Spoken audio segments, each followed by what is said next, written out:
अस्सलाम वालेकुम वरहमतुल्लाह। आज हम पढ़ेंगे कि मैटर क्या होता है। मैटर को डिफाइन करना है, हर वो चीज़ जो जगह घेरती है और उसका कुछ ना कुछ वज़न होता है, वो मैटर कहलाती है। Means anything which occupy space and have some mass is called matter. ठीक है?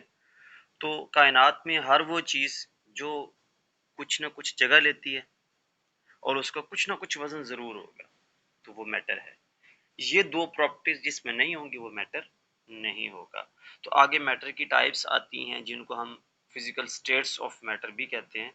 तो there are four physical states of matter. Matter की फोर टाइप्स हैं, सॉलिड है, लिक्विड है, गैस है और उसके बाद प्लाज्मा है। ठीक है, हम इनको वन बाय वन डिस्कस करते हैं। देखिए अब ये आपके सामने शो हो रही है एक पिक्चर। इसमें इस कंटेनर के अंदर हमने वाटर रखा हुआ है। ठीक है, ये जो वाटर है ये मैटर की जो स्टेट है ये लिक्विड स्टेट है। ठीक है, अब ये लिक्विड स्टेट क्यों है, तो हम लिक्विड स्टेट की डेफिनेशन से पूछते हैं कि लिक्विड लिक्विड क्यों है। तो लिक्विड की डेफिनेशन या लिक्विड स्टेट की डेफिनेशन ये कहती है कि लिक्विड हर उस चीज को कहते हैं जिसकी डेफिनेट वॉल्यूम तो होता है मगर डेफिनेट शेप नहीं होती। ठीक है, फॉर एग्जांपल आप इसको गिलास में डालेंगे, गिलास की शक्ल इख्तियार कर लेगा। आप इसको जग में डालेंगे, जग की शक्ल में बन जाएगा। आप इसको जिस कंटेनर में डालेंगे, इसकी शेप विद चेंजिंग कंटेनर जो है वो चेंज होगी। ठीक है, लेकिन अगर 1 लीटर वाटर की बात हो रही है तो उसको जहां मर्जी आप ले जाएं वो 1 लीटर ही रहेगा।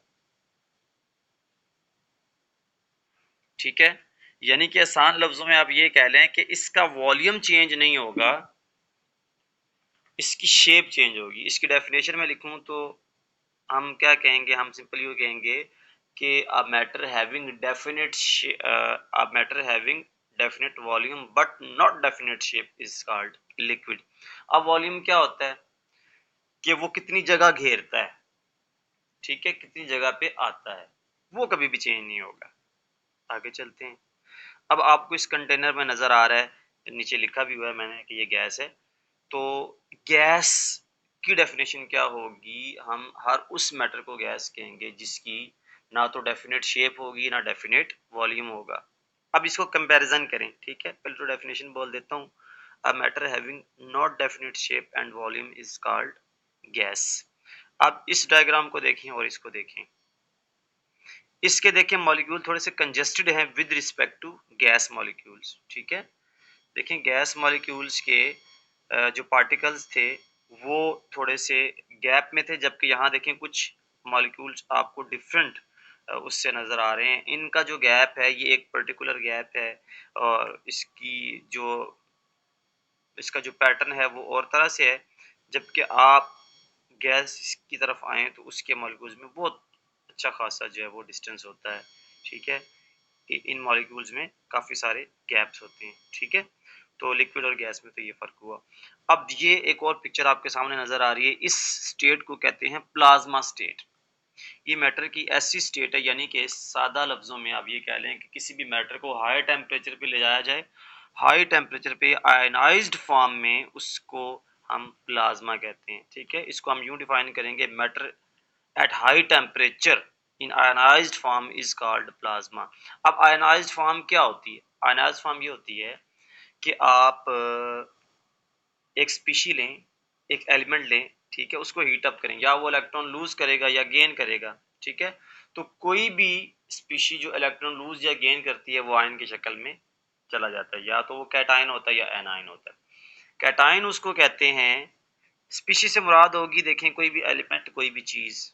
ठीक है, कैटाइन और एनाइन क्या होंगे, कैटाइन वो होगा जिसके ऊपर नेगेटिव चार्ज होगा और एनाइन वो होगा जिस पर पॉजिटिव चार्ज होगा। आगे लेक्चर्स में हम बात करेंगे कैटाइन को कैटाइन क्यों कहते हैं, एनाइन को एनाइन क्यों कहते हैं, आगे हम ये डिस्कस करेंगे इंशाल्लाह। तो ये होगी प्लाज्मा स्टेट। अगर आप इसकी नेचुरल एग्जांपल मुझसे पूछें तो सूरज जो है वो प्लाज्मा की बेहतरीन मिसाल है जो नेचर से हमें मिलती है। जो सूरज है वो प्लाज्मा स्टेट में है। ठीक है, अब देखिए नेक्स्ट जो हमारे पास स्टेट शो हो रही है पिक्चर में, ये है सॉलिड स्टेट। ठीक है, इसको यूं डिफाइन करें, हम कहेंगे कि matter having definite shape and definite volume is called solid. ठीक है, अब इसमें देखें आपको बहुत जुड़े जुड़े मॉलिक्यूल्स नजर आ रहे हैं, इसके एलिमेंट एटम्स नजर आ रहे हैं। ठीक है, बिल्कुल ये पैक्ड ऑब्जेक्ट है, इसके मॉलिक्यूल्स एक दूसरे के साथ जुड़े हुए हैं, ठीक है। तो ये क्या है, ये सॉलिड है, ठीक है। अब सॉलिड की डेफिनेशन भी हमने क्लियर कर ली। अब लास्ट में हम जर्नल व्यू ले लेते हैं इन चारों पिक्चर्स का। आप देखें जरा,